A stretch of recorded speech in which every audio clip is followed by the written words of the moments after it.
Friday morning, everyone, from the seedling accelerator that I built. It is a fine piece of work here.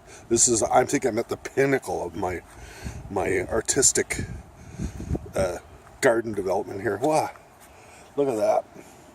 Well, I got watermelon under there, peppers, tomatoes, and roses and stuff that we propagated, and I just decided that I'm tired of taking it in and out of the house. So I'm just going to leave it out here. And yeah, the temperature got down to 6 degrees Celsius last night. That's fine, no big deal. Everything in its time. So the water's weighting it down. I got rocks weighting it down. Soil, sticks, more rocks, slabs. Oh yeah, whatever it takes. This is the same tarp that I used to get the watermelon ripe last year, guys. So this is the accelerator, the seedling accelerator, and I can extend it a little bit further if I want, and I probably will. I got lots of tarp left over. I could probably go this way, or I could go that way, whichever. It's about 8 feet of tarp, and I used it for the watermelon bed last year. You can just put it on low profile on the watermelon beds in the fall because the ground's still warm, so you can protect it from frost that way. Alright, so that's what's going on here, and I'm going to take you down to the bottom of the bed, and I'll show you the watermelon beds, where they're at, and what stages we're at, and when things are going to be happening.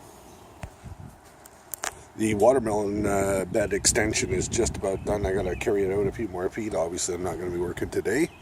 It's raining, so we won't do that. And then I'm going to take, we have the hacker, and I'm going to hack all this soil and bring it on over here and add some more, amend the soil further, and then I'm going to start digging my holes next week and get them ready.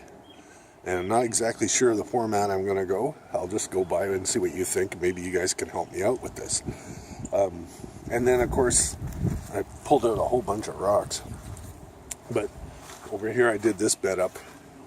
And I'm going to put, I got a larger variety of watermelon, and I'm going to put it by itself. It's a black diamond, the Florida Giant, yellow belly.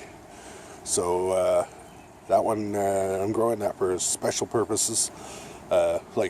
At the beginning of the September there's a little festival that we have there, and I'll be growing a few watermelons for them.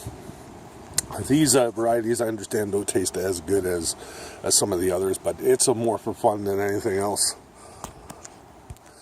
These container gardens here, guys, I'm working on them. I'm going to put the granular fertilizer in there and the bone meal and things like that, and I'm going to put a couple of the cantaloupes that I planted earlier, far north, and the Minnesota midget. I got one Minnesota midget that made it, so I will put them in these buckets, and I'm also going to grow watermelon out of the buckets too, guys.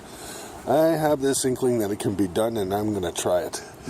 And in these containers too, I might grow some watermelon out of it, and if I can, I'm going to do less of this because my body is, I have a disorder, guys, and it's kind of creeping up on me, and I'm getting weaker. A little bit weaker, and it's just basically, it's like we're getting older, but mine's a little bit accelerated. That's about it. So it's not a biggie, but it's tough for me to dig these beds, and I get help from my sons and that, but I won't be able to continue that for too much longer. And then, like I say, once we get this all wrapped up, I'm going to finish digging it this week, maybe Sunday, Monday. And then I'm going to rake up over the dig all that next week and bring all this over here. And then I'm probably going to dig the holes at that point and do what I got to do, amend the soil with granular fertilizer, blooming fertilizer, because when the taproots hit that, then they really grow. That's what happened last year with the garden. And then, of course, landscape fabricate. Mark the holes and then put them down here. Now what I need help with, guys, is like this bed here is now a 20 by 10 bed, and I have some watermelons, and I don't know how many I want to put in here. I can put up to 5 in a row as long as I space them 6 feet apart, and I got 20 feet of bed. So I don't know, I'm going to be giving a ton of these melons away in my front yard. I got lots of neighbors that'll pick 1 or 2 of them up. It's a hobby, right, guys? I indulge myself. So that is my plans, but I need some help there. Tell me what you think, guys, with a row of 5 6 feet across, maybe 3 rows, and then maybe some big melons there, like those scaly barks. They're 90-day variety. The 80-day variety I would grow over here, cognitive of the fact that there's late day shade, which doesn't seem to impact the watermelon very much. I just end up with late season watermelon over here, which is just perfect. Another thing I want to do, guys, I'll tell you, I'm going to start some from seed right in the ground. I think we can do that here in Eastern Ontario. Obviously, I would use an 80-day variety. I think I got the Bosman. It's a watermelon developed in Montana, Bosman, Montana University. And I'm going to grow it and see what happens. So we get late season watermelon here. You never know. Experiment. We're doing the container watermelon. We're going to do the direct sowing method here in Eastern Ontario. And of course, we're going to do our transplanting.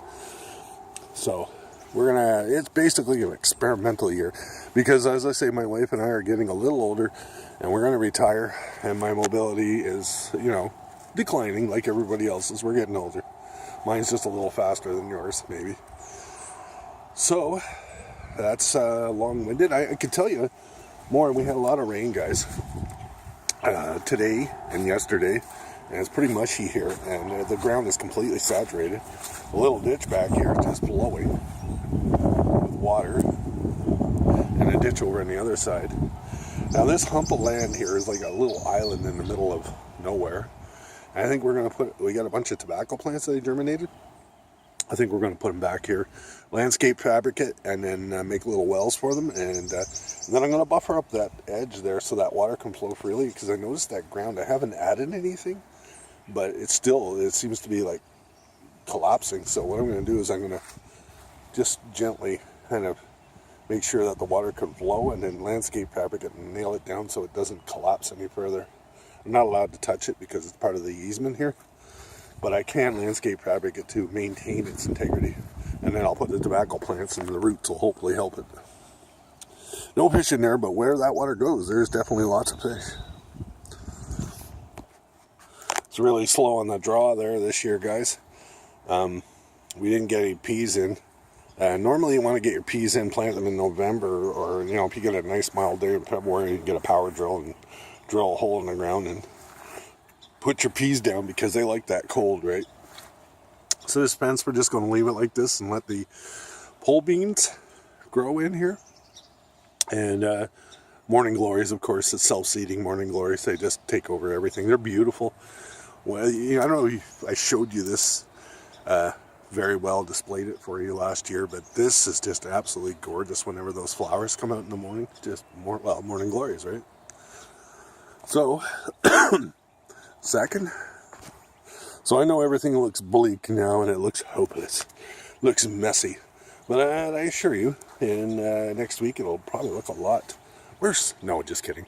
It should look a lot better. This is just one holy mess, but like I say, in the wintertime, I just chuck my egg cartons and stuff in there and let it right into the snow, dig it in. This is how you make your beds. You start fertilizing. The first step in your watermelon bed starts in November, at the end of the year. It's getting your beds fertilized as much as you can. Coffee grounds in here, eggshells, paper products. That's what it is. So I'm going to let you go for now. Take care, everyone. Gracias, amigos. And that's your Saturday update with Rob here at Two Turtle Gardens. Take care, everyone.